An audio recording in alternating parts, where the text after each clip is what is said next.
Thank you, Daryl. That was lovely.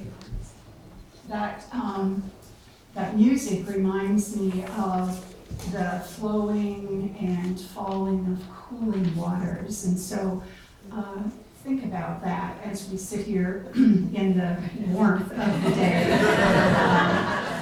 We had the fan running for a while, but it's quite noisy, so I turned it off. And we're intentionally keeping you in the dark because the lights also add heat to the space. So hopefully you can still have enough light to see your order of service in the hymnal and to be aware of what's going on around you. And feel free to use your order of services.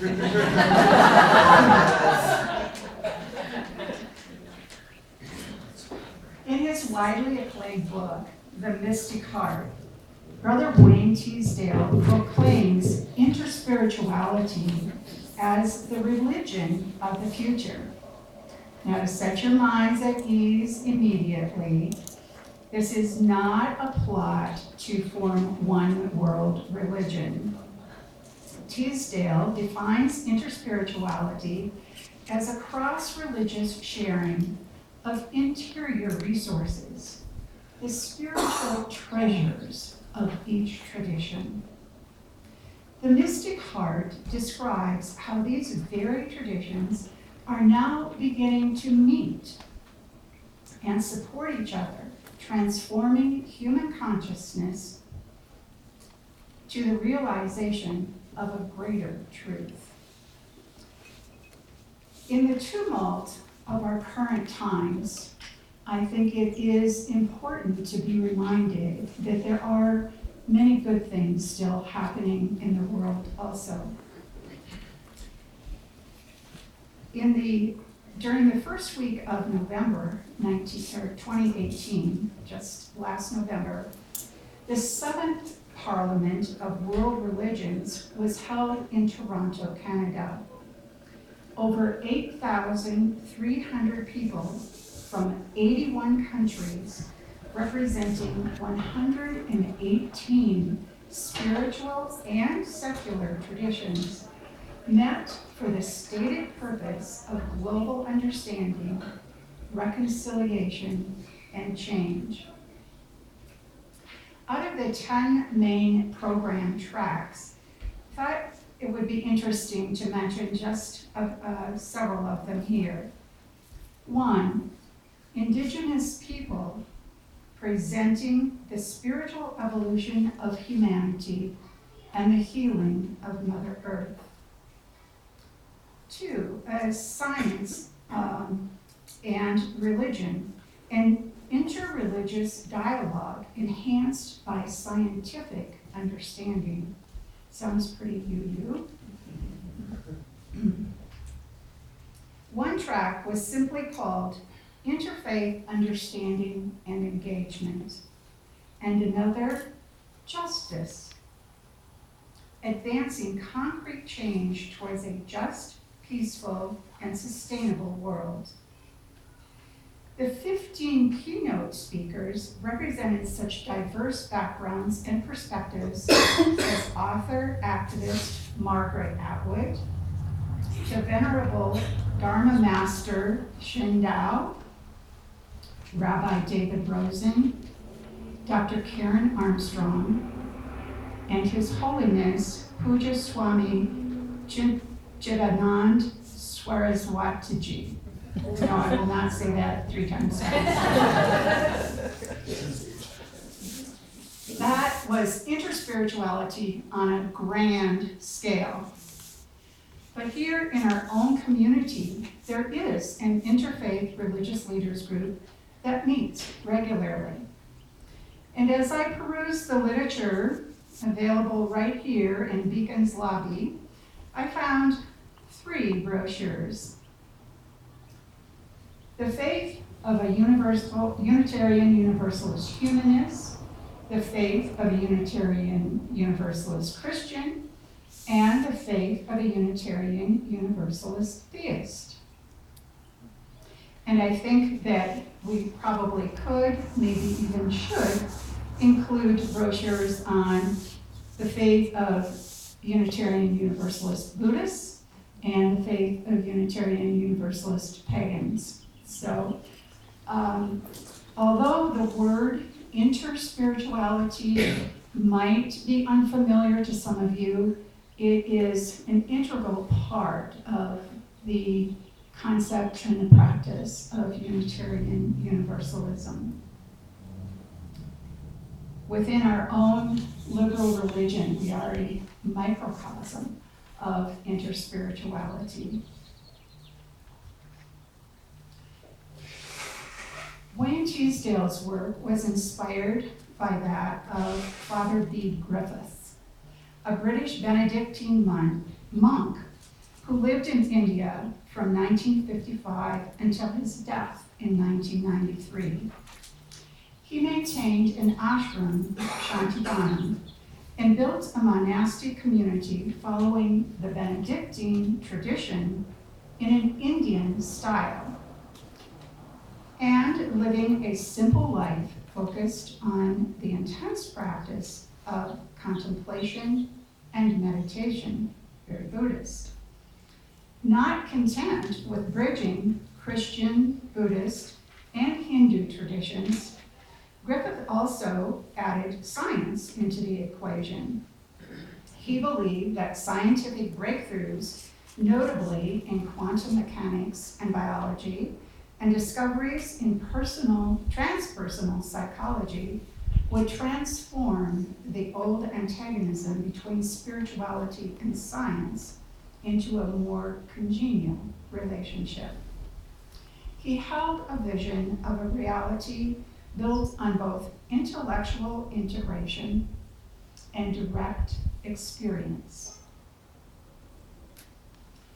Direct experience draws us into the second concept of today's discussion. Mysticism is the direct, immediate experience of ultimate reality. Evelyn Underhill's classical definition is mysticism, in its pure form, and this is a quote, is the science of ultimates, the science of union with the absolute. Not to know about, but to be, is the mark of a true mystic. In the power and depth of mysticism, the human family's unity becomes manifest. 5 of the 6 stated sources of our Unitarian Universalist living tradition speak to both interspirituality and mysticism. They read as follows: direct experience of that transcending mystery and wonder affirmed in all cultures, which moves us to a renewal of spirit and an openness to the forces which create and uphold life. Wisdom of the world's religions, which inspires us in our ethical and spiritual life. Jewish and Christian teachings, which call us to respond to God's love by loving our neighbors as ourselves. Humanist teachings, which counsel us to heed the guidance of reason and the results of science, and warn us against idolatries of the mind and spirit. And finally, spiritual teachings of earth-centered traditions, which celebrate the sacred circle of life and instruct us to live in harmony with the rhythms of nature. There are numerous examples of the closely intertwined concepts of interspirituality and mysticism from across various traditions and time periods. In the Hindu classic on enlightenment, the Yoga Sutras, Pada 3, Sutra 54, the Guru Patanjali writes, "The truly united appear different because of separate existence, outward appearance, and spatial position. From discriminative knowledge comes a perception of eternity shining equally through them all. This, of course, was translated from the original Sanskrit, and the translator adds this commentary. As unified consciousness develops, one realizes more and more clearly that one self, capital S, self, shines through all beings in all places and times, regardless of outer appearances to the contrary. One ceases to judge anyone or anything by its external appearance. Instead, one looks within to the perfection shining clearly inside them all. The Dalai Lama, in his foreword for the Mystic Heart, speaks of the variety of religious traditions this way. Our presentation of love and compassion may differ, but the concept of compassion remains the same.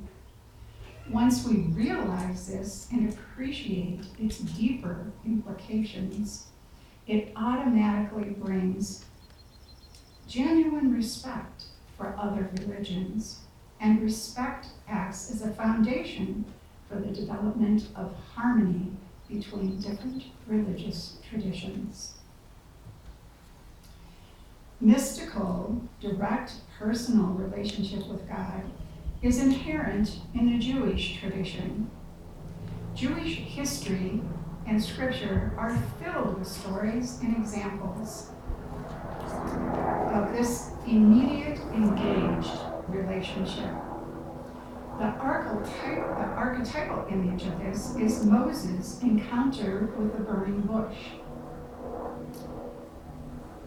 There also is the more recent development of a growing community of Buddhist Jews.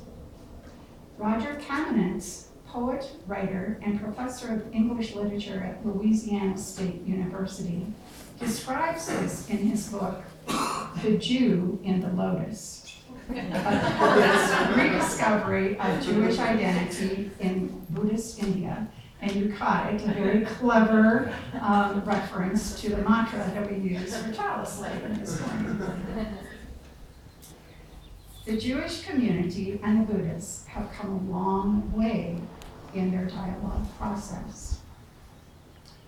In the year 1219, when thousands were heeding the call to join the Fifth Crusade, beloved Christian mystic Francis of Assisi obeyed a different internal voice, prompting him to visit the camp of the Muslim Sultan of Egypt, Malik al-Kamil. It was an unofficial, indeed a forbidden, mission of peace. Francis was exposed not only to great physical peril, but also entered into what the church considered dangerous dialogue with the enemy. Unfortunately, the heartfelt and respectful exchanges between the Sultan and Francis had little impact on the trajectory of the Crusades. But it did have a profound effect on St. Francis' life and thinking. According to Franciscan sister Kathleen Warren, author of Daring to Cross the Threshold, Francis was deeply influenced by Islam in his personal prayer life and in a greatly expanded understanding of God. Mysticism was clearly a part of the Prophet Muhammad's revelation experience of Allah through the mediation of Archangel Gabriel. And the Muslim mystical tradition is most pronounced now in the branch of Islam called Sufism. The Sufi aspires to remember God in every moment with each and every breath. It is not an act of mental recall, but a remembrance of the heart, an awareness of one's innermost state of union with God or good. Well-known Sufi poet Rumi shares this exhilarating experience through his much-loved poetry. And I can't mention Rumi's name without dipping into a bit of his great poetic wisdom, translated by Colin Barks. Humankind is being led along an evolving course, and though we seem to be sleeping, there is an inner wakefulness that directs the dream, and that will eventually startle us back to the truth of who we are. Om Mani Padme Hum. Every person is potentially a mystic. Yes, all of you. Whether one is an avowed atheist or a devoted disciple of a particular teacher or path, we are all summoned to this spiritual journey, this search for truth and meaning in our individual lives and in the universal human experience. Mystical experience is the root, the origin of all religions, and is the common thread running through all the various traditions. It is the deepest expression of the spiritual dimension of human life, the individual experience of that transcending power that is the source of life itself, by whatever name you may call it. While mysticism may sound exotic, even a little woo-woo to some of you, there are 8 practical elements that are common to the mystical practice of all of the world's religions. 1, moral capacity, an intrinsic understanding of right action versus wrong doing. 2, solidarity with all life. 3, nonviolence. 4, self-knowledge, the willingness for honest self-study. Number 5, selfless service, something many of us are familiar with. 6, simplicity of lifestyle, a non-materialistic focus. 7, daily practice, how you connect with the absolute. And number 8, witnessing to the causes of social justice, peace, and protecting creation. That list sounds somewhat similar to the 7 principles of Unitarian Universalism. And that is how the practical application of mysticism plays out in our day-to-day living, in our relationships, our learning, our work, and our play. It is really much simpler and less exotic than you may think. You do not have to seclude yourself on a mountaintop and meditate day and night to have a mystical experience. Arduous pilgrimages and conversations with flaming shrubs are not required. Although it can be described as a peak experience, it can also be as simple as listening to your intuition, the still, small voice within. Mystical experiences can occur through practicing an art form, or gardening, or playing with your children or your pets. Often it happens through a deep connection to nature and the awesome beauty and power therein. It can be through heartfelt service to humanitarian causes or within your own spiritual community. It is not so much what you do, but your intention and attention as you engage with life.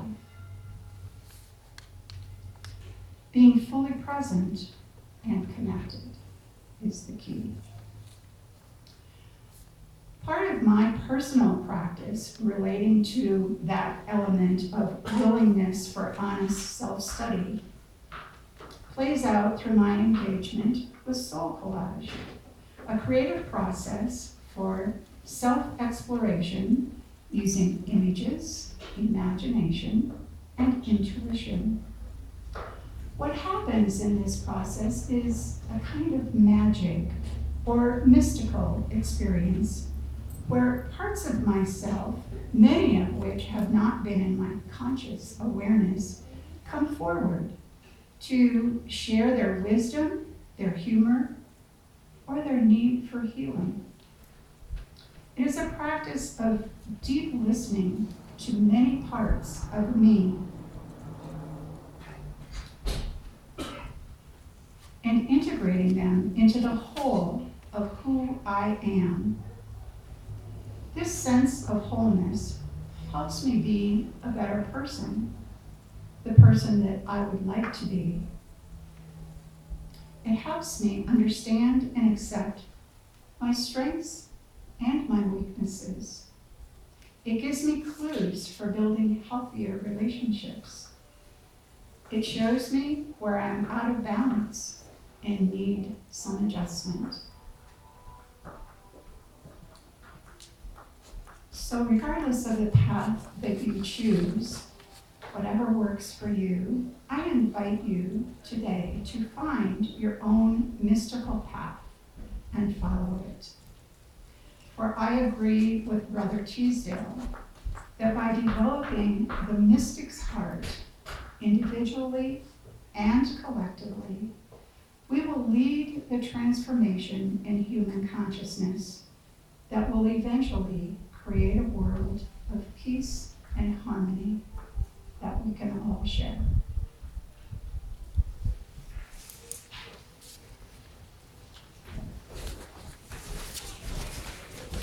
Now feel rising body and spirit to sing hymn number 83, Winds Be Still.